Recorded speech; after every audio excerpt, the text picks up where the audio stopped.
নদীর ধারে এক ফকির বসেছিল। এক ব্যক্তি পাশ দিয়ে যাওয়ার সময় ফকিরকে জিজ্ঞেস করলো, ভিডিওর শেষে গল্পের বাকি অংশ শুনতে পাবে। আজকের ভিডিওতে আমরা খুবই ইম্পর্টেন্ট জিনিস শিখব। ভিডিওটা খুব মনোযোগ সহকারে দেখবা। আসো আমরা বিভিন্ন একক শিখি। দেখো এখানটায় কিছু জিনিস নিয়েছি। দেখো দৈর্ঘ্য, ভর, সময়, তাপমাত্রা, সরণ, ত্বরণ, বল। এগুলো আমরা সবাই জানি। এগুলোকে দৈর্ঘ্য, এটা হতে পারে একটা স্কেলের দৈর্ঘ্য, হতে পারে এরকম একটা কলমের দৈর্ঘ্য, বিভিন্ন কিছুর দৈর্ঘ্য হতে পারে। এটাকে আমরা অ্যাকচুয়ালি প্রকাশ করি দেখো এল দিয়ে, বড় হাতের এল দিয়ে। এবার ভর, ভরকে আমরা কি দ্বারা প্রকাশ করি? ভরকে আমরা এম দ্বারা প্রকাশ করি। এটা ছোট হাতের বড় হাতের হতে পারে।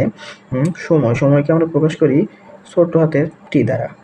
আর এই তাপমাত্রাকে আমরা প্রকাশ করি, এই টেম্পারেচার, এটা হচ্ছে বড় হাতের টি। তারপরে আমাদের কাছে আছে হচ্ছে সরণ। সরণ বলতে কি বোঝাচ্ছে? একটা দূরত্ব, এটাকে আমরা প্রকাশ করি এস দ্বারা। তারপরে রয়েছে ত্বরণ, ত্বরণকে আমরা প্রকাশ করি এ দ্বারা। এরপরে আছে বল, বলকে প্রকাশ করি এফ দ্বারা। আমরা ম্যাথের সলভ করতে গেলে যে সংকেতগুলো ব্যবহার করি সেগুলো দেখো। দৈর্ঘ্য, এই দৈর্ঘ্যের একক আমরা কি ব্যবহার করি? মিটার। মিটার হিসেবে আমরা ব্যবহার করি সংকেত হচ্ছে ছোট হাতের এম। এবার ভর, ভরকে আমরা কিভাবে প্রকাশ করি? এটা হচ্ছে কিলোগ্রাম হয়, এটাকে আমরা কেজিতে প্রকাশ করি। কেজি একক, এককগুলো হয় আর কি, একক। তাপমাত্রা, এটা হচ্ছে সেকেন্ড অর্থাৎ এস দ্বারা প্রকাশ করতেছি। টেম্পারেচার, টেম্পারেচার হচ্ছে তাপমাত্রা, এটা হচ্ছে কেলভিন একক হয় সবসময়, কেলভিন। সরণ হচ্ছে দূরত্ব, এটা হচ্ছে মিটার। আর ত্বরণ করি আমরা হচ্ছে মিটার পার সেকেন্ড স্কোয়ার, এটা হচ্ছে ত্বরণ। তারপরে হচ্ছে বল, বল সমান নিউটন। এই নিউটন সমান, দেখো এটা আরেকটা জিনিস, এই নিউটন সমান আবার কি লেখা যায়? যে নিউটন সমান লেখা যায় K G metre per second square.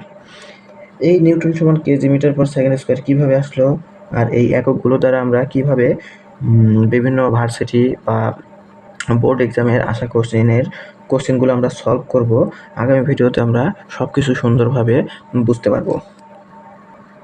ভিডিওটা একজন দেখো আর দুজন দেখো, যে কয়জনই দেখো না কেন, ভিডিওটা দেখার পরে যদি তুমি প্র্যাকটিস করো, আশা করি তোমার কাছে অনেক কিছু ক্লিয়ার হয়ে যাবে।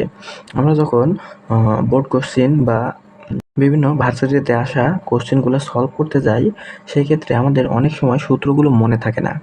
সূত্রগুলো না থাকার কারণে আমরা ম্যাথগুলো সলভ করতে পারি না।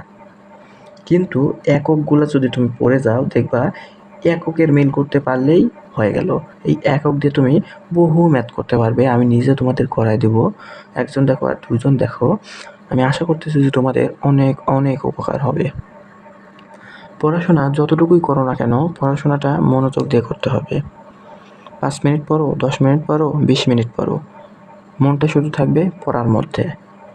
তাহলে সেই পড়াটা মাথায় ঢুকবে এবং যে কোনো এক্সামে তুমি বসা মাত্র তোমার মাথায় সেই পড়াগুলো ঘুরপাক খাবে এবং তুমি পরীক্ষার হলে ভালো একটা পারফরমেন্স দিয়ে আসতে পারবে। কি করছেন এখানে বসে বসে? ফকির বলল, আমি অপেক্ষা করছি পুরো নদী শুকিয়ে যাওয়ার জন্য, যাতে আমি নদী পার হতে পারি। লোকটা ফকিরকে বলল, তুমি কীরকম কথা বলছো? পুরো জল শুকানোর অপেক্ষায় থাকলে তুমি কখনোই নদী পার হতে পারবে না। তখন সেই ফকির বলল, আমি মানুষকে এটাই বোঝাতে চাই যে তোমরা যারা সবসময় বলতে থাকো জীবনের সব দায় দায়িত্ব পূর্ণ হলেই জীবন সফল, তারপর মজা করা, ঘোরাঘুরি করা, সবার সাথে দেখা করা উচিত, তারা ঠিক কথা বলে না।